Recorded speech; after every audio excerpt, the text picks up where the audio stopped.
Assalamualaikum warahmatullahi wabarakatuh. Hai semuanya.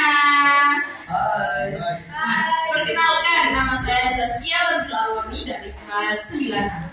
Jadi di sini aku akan menceritakan sebuah kisah dari Al-Quran Surah As-Sabat ayat 102 yang menceritakan sebuah kisah tentang Nabi Ismail yang akan disembelih oleh Nabi Ibrahim atas perintah Allah Subhanahu wa Ta'ala. Pada zaman dahulu kala, Nabi Ibrahim setelah meninggalkan Hajar dan Ismail di padang yang tandus, ia pun merasa rindu. Hatinya bergejolak ingin melihat istri dan putranya. Akhirnya, Nabi Ibrahim pun memilih untuk pergi ke Mekah. Dalam perjalanannya pergi ke Mekah, ia bertemu dengan Hajar dan Ismail. Hajar dan Ismail sedang mengembara sebuah ternak yang cukup banyak. Hatinya merasa lega karena ia melihat istri dan anaknya dalam keadaan yang baik-baik saja. Dalam perjalanan kembali ke Mekah, mereka beristirahat di Musdalifah karena kelelahan. Nabi Ibrahim pun tertidur. Dalam tidurnya, Nabi Ibrahim dapat wahyu dari Allah untuk menyembelih Nabi Ismail.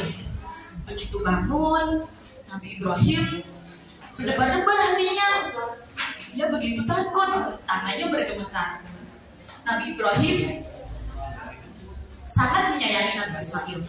Nabi Ismail adalah putra pertamanya. Sudah lama ia mendapatkan seorang putra. Dan ketika diberi Nabi Ismail, ia diperintah untuk menyembelihnya. Ujian kali ini cukup berat.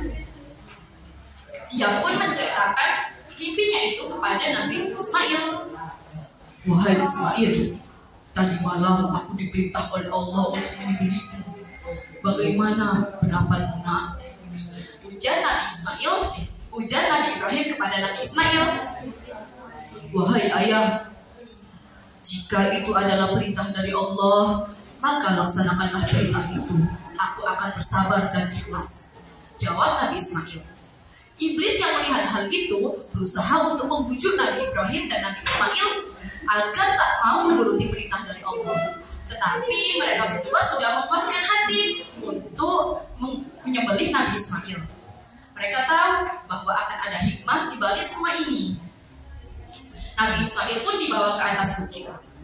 Kepalanya ditutup dengan kain putih. Pedang sudah disiapkan. Ketika pedang sudah hampir menempel di leher Ismail, tiba-tiba, wush, tubuh Nabi Ismail diganti dengan sebuah domba yang gemuk. Subhanallah, ini adalah perbuatan dari Allah Subhanahu wa Ta'ala.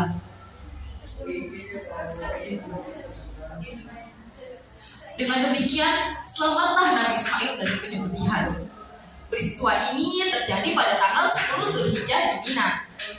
Peristiwa ini masih sering dirayakan umat Islam untuk penghormatan kepada Nabi Ibrahim. Nah, umat Islam merayakan hal ini dengan Hari Raya Kurban. Begitu teman-teman. Oke. Mungkin sekian cerita dari saya. Kalau mau cerita-cerita lagi bisa ke sebelah A, oke? Terima kasih. Wassalamualaikum.